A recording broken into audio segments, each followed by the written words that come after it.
আপনারা জানেন যে গঙ্গাসাগর মেলা এবং তা ঘিরে কপিলমুনির যে আশ্রম তা ঘিরে কিন্তু একেবারে রমরমা তৈরি হয়, সেখানে জাঁকজমক দেখা যায় প্রতি বছর গঙ্গাসাগরের মেলাতে সরকারের পক্ষ থেকে। তবে ভাঙনের মুখে কি কপিলমুনির আশ্রম? গঙ্গাসাগরের ভাঙন রুখতে চেন্নাই আইআইটির সাহায্য, অতীতেও চেন্নাই আইআইটির সাহায্য নেওয়া হয়েছিল। সেই সময় বিস্তারিত প্রকল্প রিপোর্ট তৈরি করা হয়েছিল, কারণ একেবারে গঙ্গার তীরবর্তী অঞ্চলে এই কপিলমুনির আশ্রম, যেখানে একাধিকবার এই ভেঙে যাওয়ার যে চিত্রটা, অর্থাৎ কপিলমুনির আশ্রমের যে ঘাট, সেই ঘাটের যে ভেঙে যাওয়ার চিত্রটা, ভগ্ন দশা, সেই ছবি কিন্তু বারে বারে উঠে আসছিল।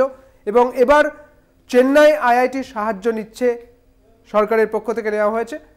আরো বিস্তারিত জানবো, আমাদের সঙ্গে রয়েছেন আমাদের প্রতিনিধি কোয়েল মণ্ডল। কোয়েল, ঠিক কি জানতে পারছো? আরো বিস্তারিত জানবো তোমার থেকে। একদমই দেখো, আবারও কিন্তু ভয়াবহ ভাঙনের মুখে রাজ্যের অন্যতম তীর্থ পর্যটন কেন্দ্র গঙ্গাসাগর এবং গঙ্গাসাগরের কপিলমুনি আশ্রমের সামনে যে সমুদ্র তট, সেই সমুদ্র তট কিন্তু একেবারেই ভয়াবহ আকারে ভাঙন দেখা দিয়েছে।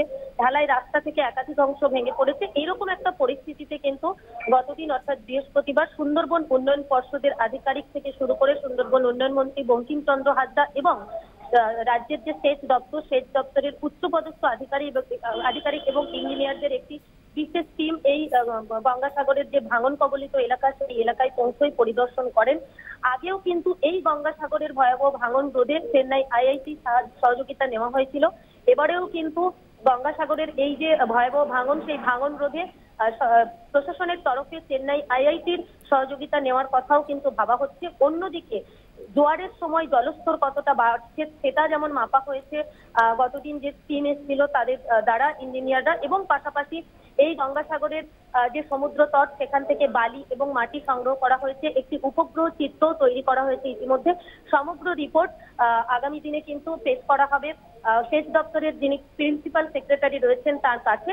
এবং আগামী যে গঙ্গাসাগর মেলা, সেই গঙ্গাসাগর মেলার আগে যাতে ভাঙন রোধ করা যায় এবং সর্বোপরি অন্যতম তীর্থ পর্যটন কেন্দ্র এই গঙ্গাসাগর তথা গঙ্গাসাগরের কপিলমুনি আশ্রমকে ভাঙনের হাত থেকে রক্ষা করা যায়, তা নিয়ে কিন্তু বিশেষ পরিকল্পনা গ্রহণ করা হচ্ছে সেচ দপ্তর তথা রাজ্য সরকারের তরফে।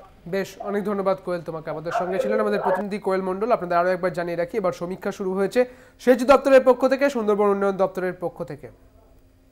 সেচ এবং সুন্দরবন উন্নয়ন দপ্তরের পরিদর্শনে সুন্দরবন উন্নয়ন মন্ত্রী বঙ্কিম হাজরা রয়েছেন সেখানে। ভাঙন এলাকা থেকে মাটি এবং বালি সংগ্রহ করে রাখা হয়েছে, সংগ্রহ করে দেওয়া হয়েছে আইআইটির কাছে। চেন্নাই আইআইটির সাহায্য নেওয়া হচ্ছে।